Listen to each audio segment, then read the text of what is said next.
v družbi, sem se moral zgodaj umakniti in živeti osamljen.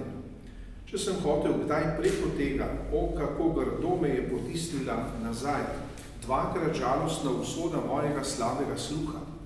In vendar nisem mogel reči ljudem, govorite glasneje, vpite, jaz sem gluh.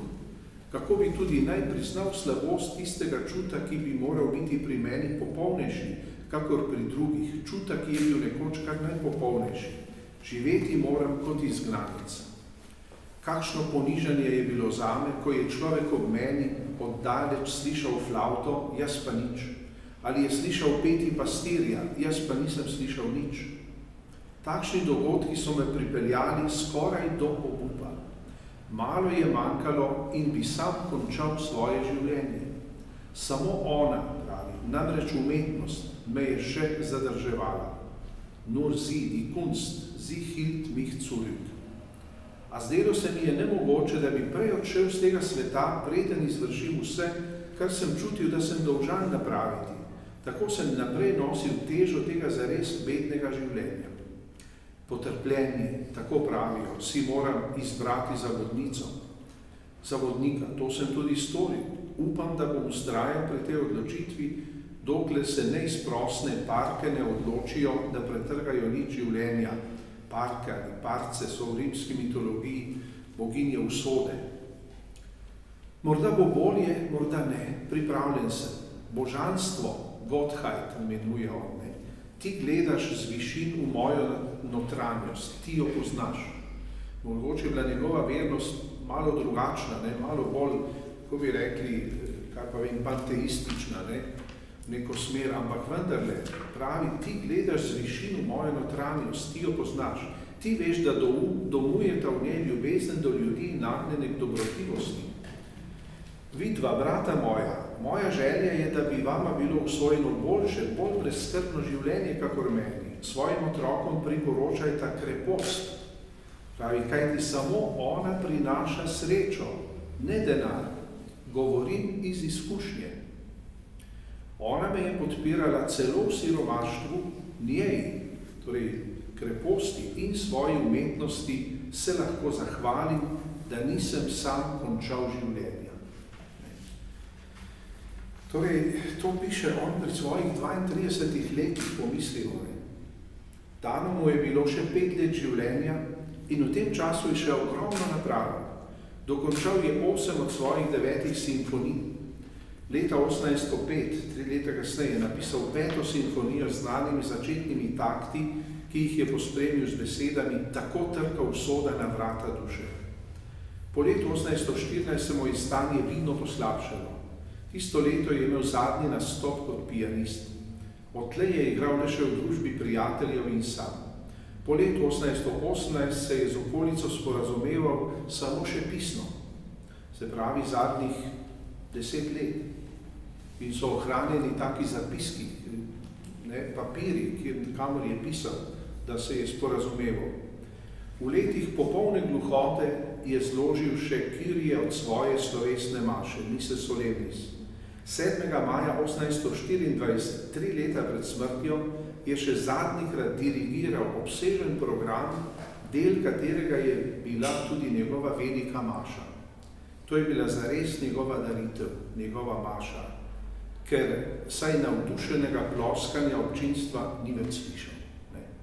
In je tudi zgodovinarji opisujejo, ne, da so, torej tako je ne bi izgledalo, v bistvu je dirigiral nek asistent, ki je dejansko je dirigiral on, ampak zraven je tudi Beethoven dirigiral po svoje.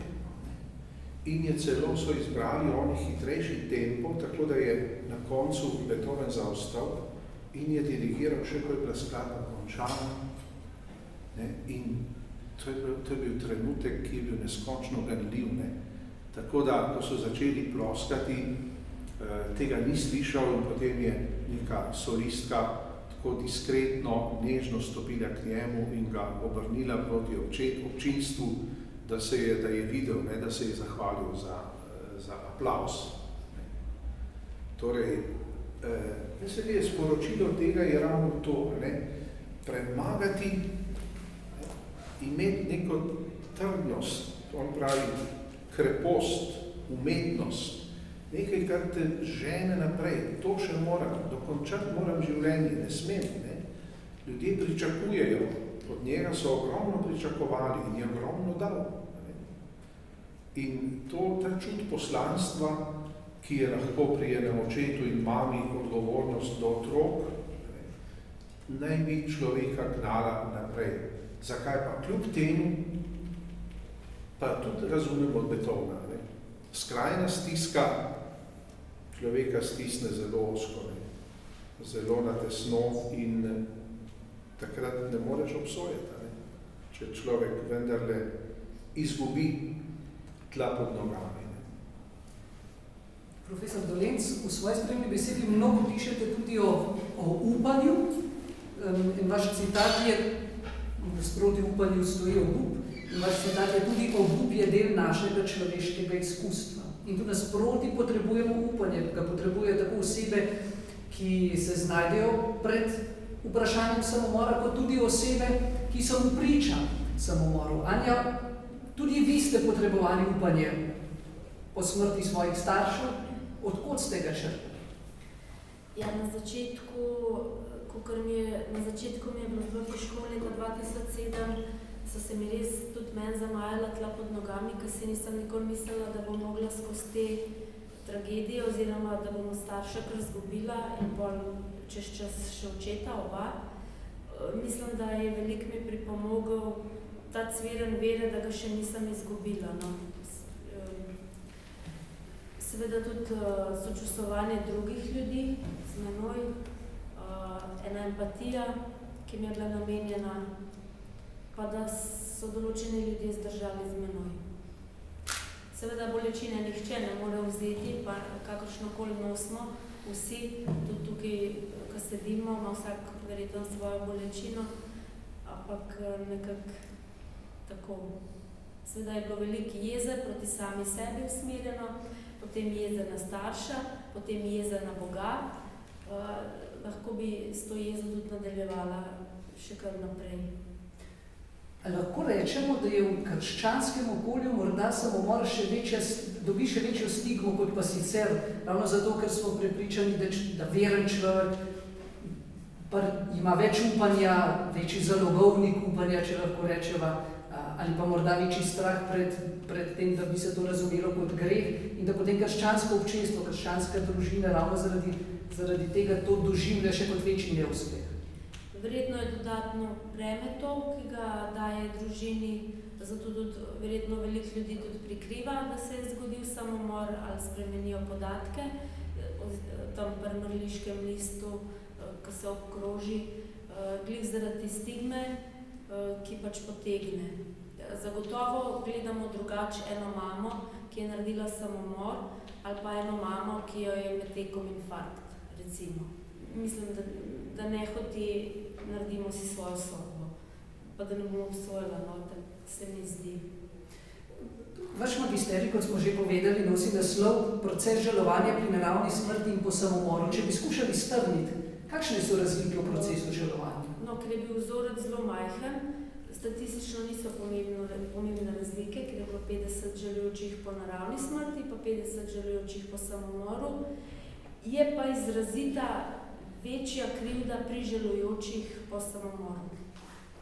Krivda je potencirana zlo in tudi v nedogled gre.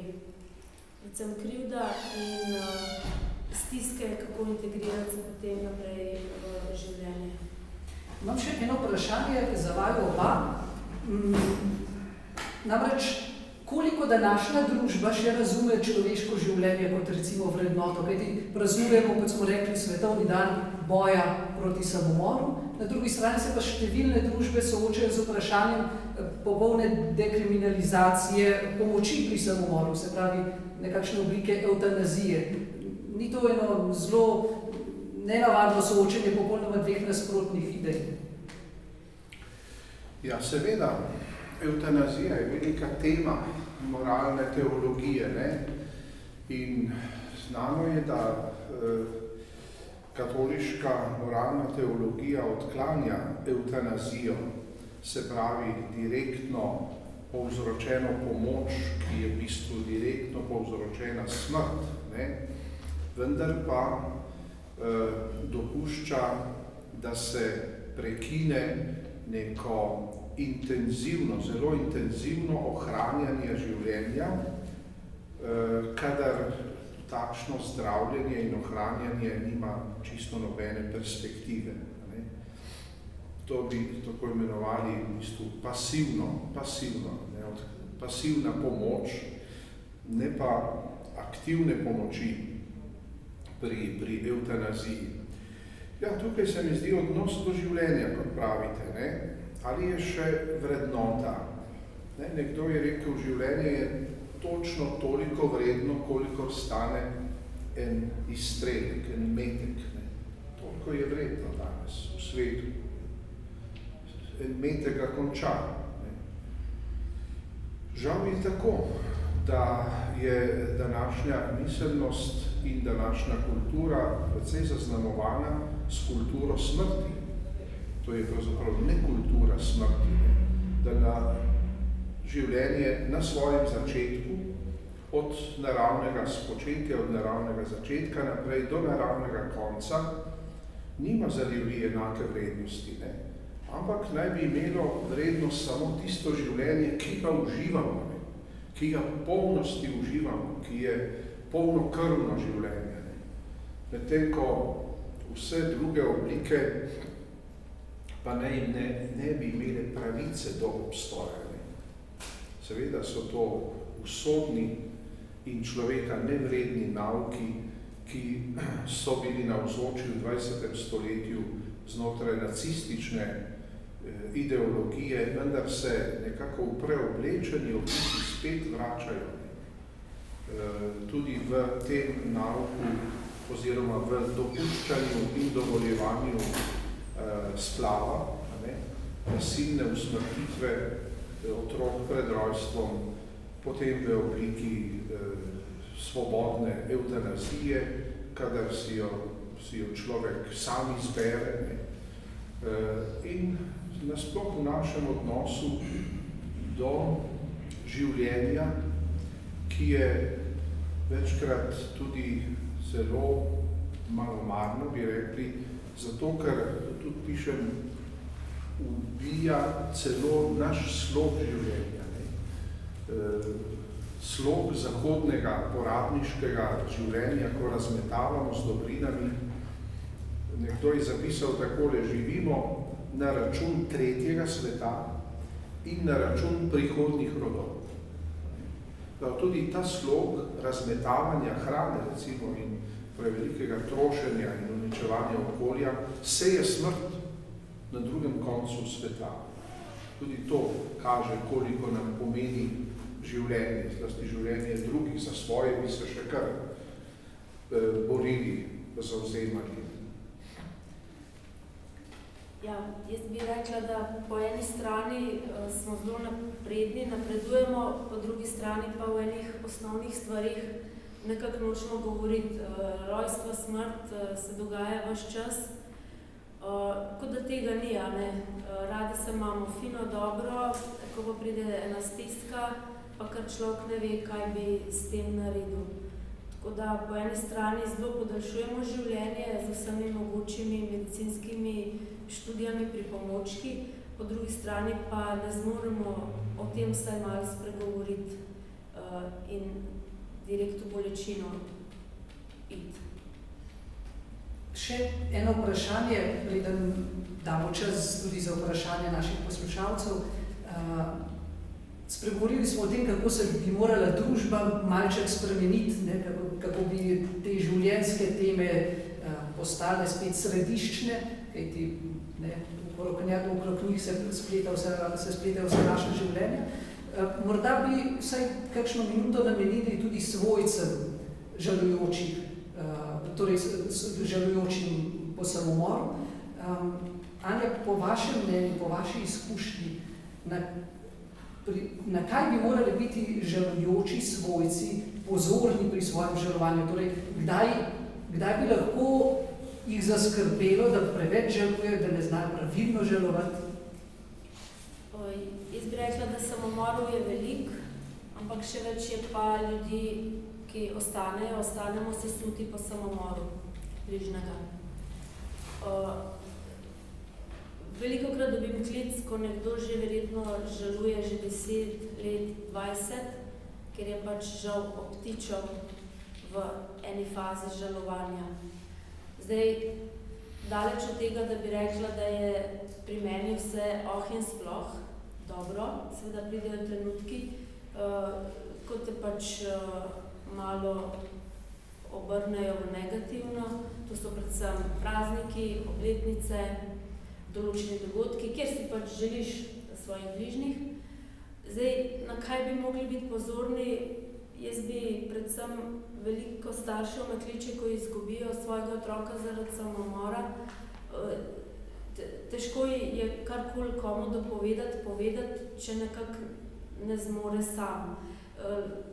Predvsem izenačiti nekako krivdo, ki te pač hromi in ti dejansko ne dovoli iti naprej v življenju.